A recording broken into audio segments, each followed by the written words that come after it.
Le deuxième chapitre de Invincible Influence par Jonah Berger s'appelle A Horse of a Different Color, un cheval d'une couleur différente. Tu veux faire une équipe de foot? Comment tu fais pour trouver les bons joueurs? Des chercheurs ont fait une étude, ont interviewé les joueurs professionnels et ont trouvé plusieurs relations intrigantes. Par exemple, la plupart vivent chez leurs deux parents, mais l'aspect qui ressortait le plus, c'était l'ordre de naissance. 3/4% des meilleurs joueurs ont un grand frère ou une grande sœur. Ce n'est pas seulement pour le foot. Dans n'importe quel sport, la plupart des athlètes ont un grand frère ou une grande sœur.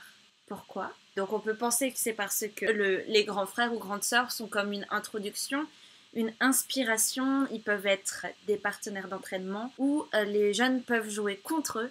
Ça pousse le plus jeune à se développer plus rapidement. Et sauf que des fois, ses frères et sœurs ne pratiquent pas le même sport. Si le jeune n'apprend pas du grand frère ou grande sœur ou ne joue pas contre eux, pourquoi ont-ils plus de succès?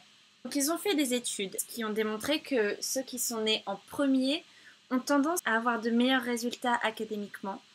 Ils sont studieux et consciencieux. Si on interroge la plupart des scientifiques ou des leaders politiques, en général, ce sont les plus grands de leur famille. Ensuite, les plus jeunes frères et sœurs ont le choix entre soit faire bien à l'école ou trouver un autre chemin. Une manière pour les plus jeunes de se différencier est de trouver un nouveau domaine dans lequel poursuivre. Donc les jeunes sont meilleurs au sport. Mais ce n'est pas seulement au niveau académique ou sportif. Aussi dans les valeurs, il y a des changements. Le grand frère ou la grande sœur ont tendance à être dans des partis politiques conservateurs et avoir des valeurs sociales conservatrices aussi. Par exemple, il y a plus de chances qu'ils soient contre l'avortement. Pour les plus jeunes, ils ont tendance à être libéraux. On a peu de chances de les trouver dans des mouvements religieux, par exemple. Et plus de chances de les entendre admettre qu'ils ont triché à un examen. Attention, attention, il ne faut pas généraliser, ce sont des moyennes, pas des règles. Les frères et sœurs encouragent à la fois l'imitation et la différenciation. L'imitation parce que le plus jeune suivra le grand frère et la grande sœur dans n'importe quelle activité. Et dès que le plus jeune apprend que cette route est déjà prise, ils vont changer de chemin. La personnalité d'un enfant est liée avec le changement de personnalité de ses frères ou sœurs.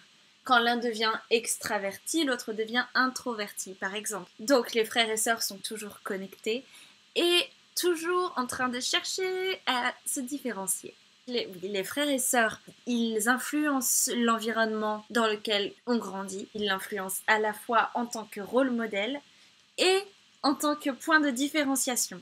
La première grande partie de ce chapitre s'appelle The Drive for Difference, la volonté de différence. Donc imagine-toi que tu es sur le point d'acheter une œuvre d'art. Tu es dans une galerie, tu as un coup de cœur, je veux celui-là. Mais dans 5 minutes, il faut que tu sois au café pour rencontrer ton ami. Donc, tu décides que tu achèteras l'œuvre d'art après avoir rencontré l'ami. Tu parles d'art avec cet ami et il te dit « Oh, tiens, regarde ce que j'ai acheté » et il te sort une œuvre d'art trop similaire à celle que tu as achetée. C'est le même artiste, c'est le même style. Alors, qu'est-ce que tu décides de faire? Est-ce que tu vas au magasin après pour acheter ton œuvre ou est-ce que tu iras chercher quelque chose d'autre? Des scientifiques ont fait une recherche sur une situation un petit peu similaire. C'était dans une brasserie locale qui accueillait des patrons. Donc ils ont décidé d'offrir des bières, un choix de 4 sélections. Donc il y avait 2 tables. À la première table, le serveur arrive, il présente les différentes bières et chacun commande un par un. Pour la deuxième table de patrons, ils ont changé la méthode. Le serveur arrive, il présente les différents types de bières et demande aux personnes d'écrire leur choix sur un papier, de fermer le papier et de le donner. Donc la seule différence entre les deux tables était que certains des patrons connaissaient le choix de leurs collègues avant de passer commande. En résultat, ceux qui savaient ce que les autres avaient commandé avant étaient moins satisfaits avec leur choix de boisson. Pourquoi ? Parce qu'ils ont changé d'avis. Ils ont choisi une autre option pour éviter de commander la même chose qu'un autre. Oui, des fois, les gens ne veulent pas être pareils que tout le monde. Ils veulent être différents. Grande partie suivante. I like their old stuff. Ça se traduit un peu comme c'était mieux avant. Les gens ont tendance à éviter les choses ou les endroits une fois que c'est trop populaire. Un restaurant par exemple. Ok, accroche-toi, phrase un peu plus difficile. En général, on ne veut pas être la seule personne à faire quelque chose, mais si trop de personnes font cette chose, on change et on fait autre chose. Par exemple, tu commences à porter des poids et d'autres personnes en portent aussi. Ça devient super populaire, et ben tu changes, tu mets des rayures à la place. Donc oui, la raison peut être une raison pratique, au restaurant par exemple, s'il y a trop de foule. En vrai, c'est plus compliqué que ça. Par exemple, quelqu'un qui aime vraiment un groupe de musique. Ce groupe commence à devenir populaire. Donc la personne qui aimait le groupe aura tendance à dire « je trouve que c'était mieux avant ». Donc c'est une manière de se différencier. Jamais personne n'a dit la même chose, c'était mieux avant sur un groupe qui n'est pas populaire. Est-ce que quelqu'un l'a déjà dit ? Quand un groupe devient populaire, l'aimer nous rend moins uniques. En disant c'était mieux ce qu'il faisait avant, on se distingue, on peut rester un fan, j'aime toujours, mais je suis un peu différent. Prochaine grande partie, why difference ? Pourquoi la différence ? D'où ça vient ? En fait, ça remonte à bien longtemps. Le protestantisme, par exemple, c'était une forme de distinction. Ça a encouragé les gens à penser, à sentir pour eux-mêmes, à être indépendants. Donc rapidement, ça nous a donné la liberté de faire les choses différemment des autres. Ça peut s'appliquer pour Dieu ou la bière. À cette liberté s'ajoute de la responsabilité. Parce qu'un vêtement, aujourd'hui, c'est beaucoup plus qu'un vêtement. Ça reflète qui on est ou qui on veut montrer qu'on est. Donc on a tendance à choisir ce qui crée un sens de différence. La prochaine grande partie, c'est « Who are you ?» Qui es-tu ? Alors, si tu devais te présenter maintenant, qu'est-ce que tu dirais ? C'est une question un peu philosophique et pratique parce qu'on l'utilise tout le temps quand tu rencontres des gens, à des interviews. Sur les sites internet, en général, il y a une section à propos. Sur les réseaux sociaux, il faut te décrire en quelques mots. Le mot le plus retrouvé quand les gens se présentent, c'est le mot love. I love dogs. I love watching football. I love my kids. Sinon, les gens se décrivent en disant leur occupation, quel est leur rôle. Je suis professeur, un manager. Quand on se présente, c'est comme une fenêtre dans laquelle on se voit nous-mêmes. Poésie. Par exemple, imagine que tu n'as jamais entendu parler d'une pomme. Qu'est-ce que c'est qu'une pomme ? Et on te dit, c'est un fruit petit rouge ou vert. La catégorie te donne une notion de ce que c'est. Si c'est un fruit, donc tu te dis, je peux donc le manger, ça doit être un petit peu sucré, ça grandit dans le sol, ça a des vitamines, mais tu sais aussi ce que ce n'est pas. Ça ne peut pas avoir de jambes, ça ne peut pas être un meuble. La distinction a de la valeur dans ce cas parce que ça donne une définition. Et avec la différenciation, on peut développer un sens d'identité. Par exemple, si quelqu'un te dit qu'il est professeur, ça te donne une idée de qui il est. Il aime lire, aime penser, aime le contact avec les gens. De 0 à 13 ans, on ne pense pas à se différencier. On est surtout une extension des parents. C'est eux qui nous habillent, qui nous nourrissent, voilà. Quand on devient adolescent, on se rebelle. Les ados ne font pas ça pour énerver leurs parents. Ils le font pour essayer de se définir comme unique, distinct. La prochaine grande partie, c'est The Illusion of Difference. L'illusion de la différence. À chaque fois qu'on choisit quelque chose, il y a un aspect, un attribut. Les attributs d'une voiture seraient la marque, le kilométrage, la couleur, la taille, etc. Pour les vacances, pareil, ça peut être un pays, une ville, une région, une province. Et si on choisit de prendre quelque chose pour se différencier, on prendra plutôt une Volkswagen plutôt qu'une Toyota. Avec la différenciation, on fait des choix qui nous font nous sentir différents. Mais tous les choix sont les mêmes dans ce livre. Donc il y a un exemple.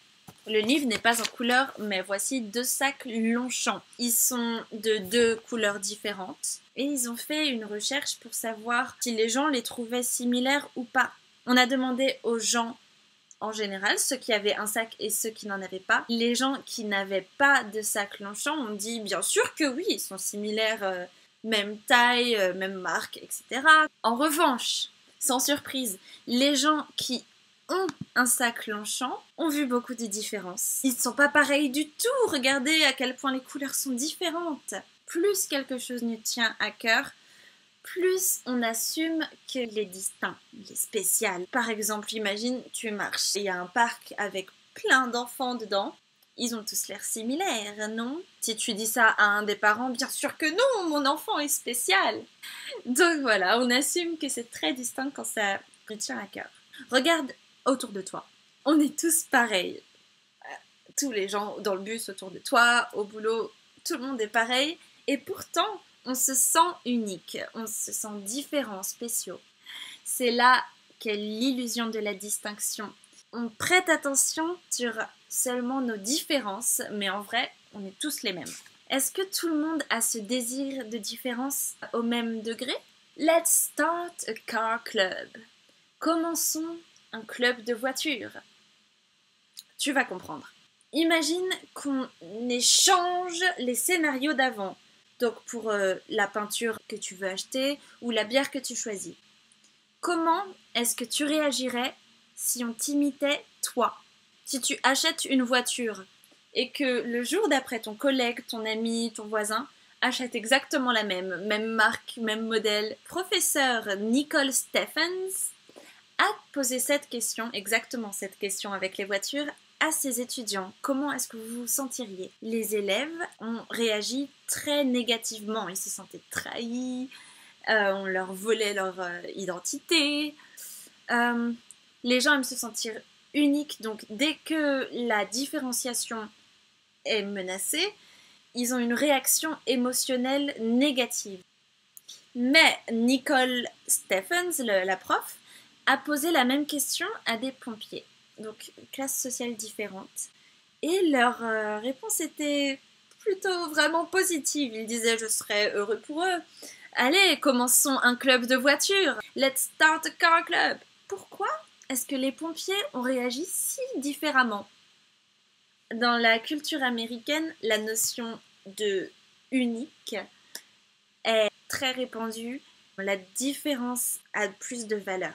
Mais est-ce que c'est le cas pour tout le monde? Nicole Stephens s'est demandé si la classe sociale n'avait pas un rôle dans cette différence. Donc elle a décidé d'aller sur un parking très classe, un parking pour magasins Louis Vuitton, Chanel, et a comparé ce parking-là à un parking Walmart pour la classe travailleuse. Elle a regardé sur chacun des parkings quelle voiture revenait le plus souvent, quelle couleur, etc. Et ça s'est trouvé être très différent sur le parking des riches. Et elle a trouvé que la classe ouvrière préférait la similarité, comme les pompiers l'ont démontré plus tôt. Ça veut dire qu'il y a des différences dans la volonté d'être différent. La classe moyenne a tendance à éviter ce qui est populaire, tandis que la classe ouvrière choisit ce qui est populaire et l'aime plus. Les différences cross-culturelles aussi ont un rôle dedans. Par exemple, aux États-Unis, il y a une phrase « The squeaky wheel gets the grease ». Et la roue qui grince reçoit l'huile. Si tu te fais remarquer, c'est toi qui auras le plus d'attention. Au Japon, par contre, il y a un proverbe qui dit que la punaise qui ressort un peu se fait écrabouiller. The nail that stands out gets pounded down. Donc faire partie du groupe est important. Aux États-Unis, on nous dit plutôt que être unique, c'est être libre et indépendant. Et en Asie, c'est moins bien vu. Il faut faire partie d'un groupe, il prône plutôt l'harmonie. Être unique, ce n'est pas bien ou mal, c'est pas bon ou mauvais. Certains contextes encouragent la différenciation. Aux États-Unis, dans la classe moyenne à haute société, les enfants sont encouragés à être des fleurs spéciales, des petites stars, alors que dans la classe ouvrière, le contexte n'encourage pas vraiment la différenciation. On apprend plutôt dans la classe ouvrière à être interdépendant. Ce n'est pas tout autour de toi. Il faut faire partie du groupe. On passe plus de moments en famille. Ce qui est marrant, c'est que dans les publicités, on retrouve vraiment cette idée. Pour les publicités qui ciblent la classe ouvrière, pour des pubs de voitures par exemple, il y a plus de chances d'entendre mentionner les amis ou la famille. Prenez du temps en famille dans cette voiture Nissan. Les images ont 10 fois plus de chances d'avoir des personnes incluses. Pour la classe moyenne, les pubs mettent un accent sur la distinction. Voyez la différence. En slogan par exemple, le seul, l'unique. En achetant ce produit, tu pourras être différent de tous les autres. C'est aussi le même cas dans les magasins. Dans les magasins ciblés à la classe ouvrière, c'est toutes les mêmes couleurs mises ensemble, le même modèle de t-shirt. Dans ce qui est plus classe moyenne ou haute société, un seul produit peut être sur un piédestal et il est séparé et mis en valeur par rapport à tous les autres. Celui-là est unique. Donc certaines personnes pourraient penser c'est l'argent qui explique cette différence. C'est un peu simpliste de penser que tout le monde veut être unique et ça voudrait dire qu'être unique c'est le bon chemin. Mais pour la classe ouvrière, la similarité est plutôt la norme, la préférence. Donc il n'y a pas de manière bien ou mauvaise d'être. Certaines personnes aiment se voir comme la star et certaines autres personnes sont prêtes à commencer un club de voitures. Putting social influence to work. En route pour faire marcher l'influence sociale. C'est bien de savoir à comment la distinction influence notre comportement. Comme ça, après, dans le futur, on pourra prendre des décisions plus satisfaisantes. Quand tu choisis un téléphone, par exemple, ton papa a le bleu, ta sœur a le vert, ta mère a le rouge, et tu as le rose. Une manière de te sentir unique. C'est le tien et seulement le tien. C'est une explication de pourquoi Starbucks, qui est pourtant si cher, marche si bien. C'est personnalisé, c'est ton café à toi. Il y a même ton nom dessus. Donc c'est comme un rappel de 4$ pour te dire que tu es spécial et différent.